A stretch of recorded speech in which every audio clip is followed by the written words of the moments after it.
حضرت یونس علیہ السلام فرمانے لگے جبریل میری اس بندے سے تو ملاقات کرا جو اس وقت دنیا میں اللہ کا سب سے زیادہ عابد بندہ ہے، سب سے زیادہ عبادت کرنے والا، اس سے ملا۔ حضرت جبریل کہنے لگے آئیے لے چلتے ہیں۔ تو جناب جبریل لے گئے۔ جب لے کے گئے تو اس بندے کے دونوں ہاتھ بھی کوئی نہیں تھے،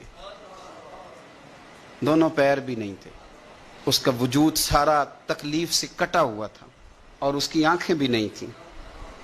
تو حضرت یونس علیہ السلام فرمانے لگے اے جبریل امین علیہ السلام، میں نے تو کہا تھا عابد بندے کے پاس لے آئے، آپ بیمار کے پاس لے آئے۔ کہا یہ وہ بندہ ہے جس کو اللہ تعالیٰ نے سب سے زیادہ عبادت کرنے والوں میں لکھا ہے، ذرا آئیے اس سے بات کرتے ہیں۔ گفتگو شروع ہوئی۔ حضرت جبریل کہنے لگے آپ کی آنکھوں کا کیا بنا؟ تو وہ کہنے لگا کیا بننا تھا، جب تک میرے رب نے چاہا میں دنیا دیکھوں اس نے دکھائی، اور جب اس نے کہا کہ اب تیرے لیے بہتر نہیں تو وہ آنکھیں لے گیا تو جے سونا ہی میرے دکھ وچ راضی تے میں سکھ نو چلے ڈاواں، وہ لے گیا۔ وہ جب تک اس نے چاہا میرے ہاتھ کام کریں تو کیے، جب اس نے چاہا نہیں ٹھیک تو وہ لے گیا۔ جب اس نے چاہا میرے پیر چلے تو پیر چلتے رہے، لیکن اب رب بھی چاہتا ہے نہ چلے، تو اگر وہ چاہتا ہے نہیں چلے تو ٹھیک ہے، ہم بھی چاہتے ہیں نہ ہی چلے۔ ختم ہو گئی بات۔ جس بات پہ رب راضی اس میں ہم بھی راضی۔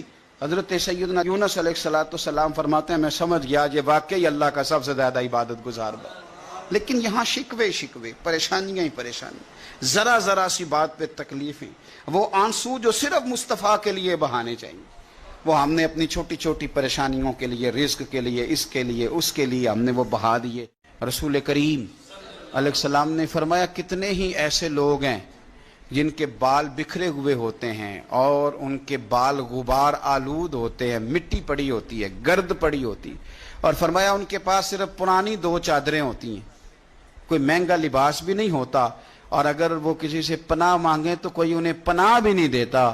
یہ تو ان کی ظاہری حالت ہے، پر میرے رسول پاک فرماتے ہیں اگر وہ اپنے رب پر قسم اٹھا لے تو اللہ ان کی قسم بھی پوری فرما دیتا ہے، حالانکہ گرد پڑی ہوئی ہے ان پر، ان کے کپڑے بسیدہ اور پرانے، لیکن اللہ کی نظر میں ان کا یہ مقام ہے کہ وہ قسم اٹھا لے رب پر تو اللہ ان کی قسم پوری کر دیتا ہے۔ اور میرے نبی پاک علیہ السلام نے ارشاد فرمایا، یہ حدیث بھی ترمذی میں موجود ہے، اس کے راوی حضرت سیدنا حارث بن وہب رضی اللہ تعالیٰ عنہ ہیں۔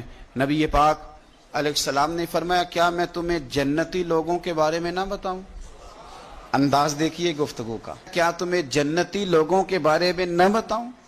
یا رسول اللہ صلی اللہ تعالی علیہ وسلم بتائیے۔ تو حضور نے فرمایا ہر وہ کمزور شخص جو تمہیں گرا ہوا محسوس ہو، یعنی لوگوں کی نظروں میں گرا ہوا، فرمایا ہر وہ کمزور شخص جو بظاہر لوگوں کی نظر میں تمہیں چھوٹا لگے وہ جنتی ہے۔